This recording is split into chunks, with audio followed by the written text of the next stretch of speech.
रेखा जी का भयंकर समझे जाने वाली शरीर और मन की व्याधि कितनी आसान उपाय से ठीक हुई, ये कहानी आप रेखा जी के मुख से ही सुनिए इस वीडियो में, जो आपको अभी इस मेरे बोलने के बाद समाप्त शुरू हो जाएगा।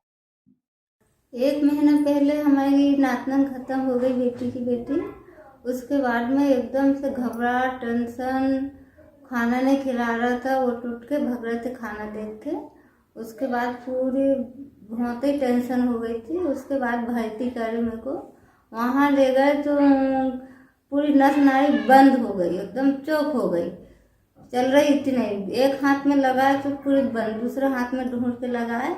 उसके बाद बाटल गई, पानी पिलाए तो पूरा पानी अटक गया, यहाँ बंद हो गया एकदम से। तो ऐसा मशीन ऐसे लगाए, उसके बाद में सांस चालू हुई। उसके बाद में एक बाटल लगी, घर लाए, छुट्टी करा के लाए। तो मैंने बोली कि हमारे पुराने डॉक्टर है बनगांव के, उनके पास मेरे को जाना है। तो ऐसी हालत में लाए थे मेरे को कि 1 हफ्ता पहले से खाने भी नहीं खाई थी मैंने, कुछ भी नहीं, पानी भी नहीं जा रहा, सेक के कुछ भी नहीं जा रहा। 1 हफ्ता पहले ऐसी हालत में लाए थे मेरे को। तो फिर जैसे यहाँ लाए मेरे को, तो उनने दवाई दिए मेरे को। तो मैं घर ले गए रात को, तो वो दवाई जो दिए तो मेरे को रात में थोड़ा आराम, दूसरे दिन भी आराम लग गया। उसके बाद में मैं अभी पूरी अच्छी हूँ और सब खाना भी खा रही हूँ और अच्छी हूँ, पूरा खाना खाने लगी। ये जो रेखा विश्वकर्मा जी हैं, इनका असल में एक शौक इनको हुआ, और वो शौक के बाद इनका जो स्थिति बनी, उसके बाद इन्होंने ठीक तरह से जो भी इनके शरीर में स्थिति बनी, तो लेकिन जब हमारे पास लाया गया तो धातु का अत्यंत अल्पता पाई गई, और उसके कारण मनोबल, बुद्धि बल, आत्मबल, ज्ञान बल जो है वो सारा उसका क्षय पाया गया। और हमने आयुर्वेदिक के सिद्धांत के अनुसार ऐसी सब परिस्थितियों में जब वायु की अत्यंत प्रबलता हो जाती है, अत्यंत चंचल मन हो जाता है, भयभीत मन हो जाता है, भ्रमित चित्त हो जाता है, ऐसी भ्रमित अवस्था में जो रोगी जब अपना नियंत्रण शरीर से, मन पे से खो बैठता है, और अब उसकी आइडेंटिटी तक कई बार वो डिस्टर्बेंस में चली जाती है, तो उस स्थिति में जो चिकित्सा करने को कहा गया, धातु वर्धन का तात्कालिक जो उपाय, तुरंत जो धातु वर्धन करे, ऐसा उपाय के रूप में हमने घृतपान इनको करवाया। और घृतपान करने से ये एकदम बहुत तेजी के साथ इम्प्रूवमेंट में गई। तो मैं इस बात को आप सबके समक्ष कहना चाहता हूँ कि अगर हम देखते हैं कि आयुर्वेदिक की कोई चीज़ें ऐसी हैं जो कि बहुत तेज और बहुत तुरंत काम करती हैं, तो हमको उनका उपयोग करना चाहिए।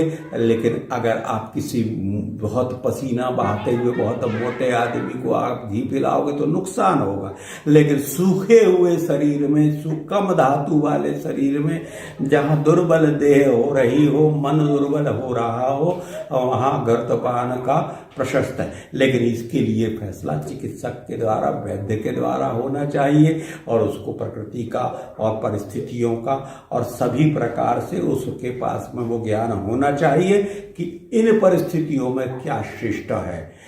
हर हमेशा एक ही उपाय कर देंगे और सक्सेस हो जाएंगे, ये नहीं होगा।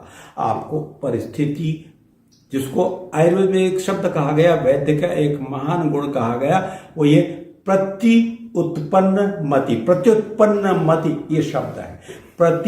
उत्पन्न, प्रति यानी जो प्रश्न पैदा हुआ, जो स्थिति पैदा हुई, उस स्थिति के उत्तर में जो करना है वो प्रत्युत्पन्न मति, ऐसी बुद्धि, ऐसा विवेक, ऐसा ज्ञान, उसके अनुसार। और अगर इस ज्ञान को आप चाहें तो सब कोई अपने अंदर पैदा कर सकते हैं। पुरातन काल में सबके पास ये ज्ञान होता था कि किस परिस्थिति में, इमरजेंसी में क्या किया जाए। नाक के द्वारा दवाई दी जाए, मुख के द्वारा दवाई दी जाए, आंख के द्वारा दवाई दी जाए। ऐसी जो सेंसिटिव ऑर्गन्स हैं उनको जल्दी से सेंसिटिविटी का उपयोग करते हुए बल को वापस लाया जा सकता है। और घृत को संपूर्ण धातुओं का बढ़ाने वाला कहा गया, और ऐसी परिस्थिति में जो इनका था वो निदान हुआ कि वात अत्यंत प्रकोपित हो गया, कफ क्षीण हो गया, पित्त भी क्षीण हो गया और धातुएं अल्पता को प्राप्त हो गई, इसलिए जीवन को संकट पैदा हुआ। इसलिए और इनकी जो मन है बिगड़ गया और ये याददाश्त कम हो गई, ये समझना बंद हो गया इनका। एक घर से उठ करके बाहर निकल जाती थी और ठीक तरह से बातों को समझना सुनना बंद हो गया था। सुन भी नहीं रही थी, बोल भी नहीं रही थी उतने अच्छे से कि जैसे कोई बेभूल हो गई हो। लेकिन एक ही रात में ये जादू चमत्कार हो गया। तो ये जादू चमत्कार नहीं है, ये आयुर्वेद के ज्ञान का प्रभाव है।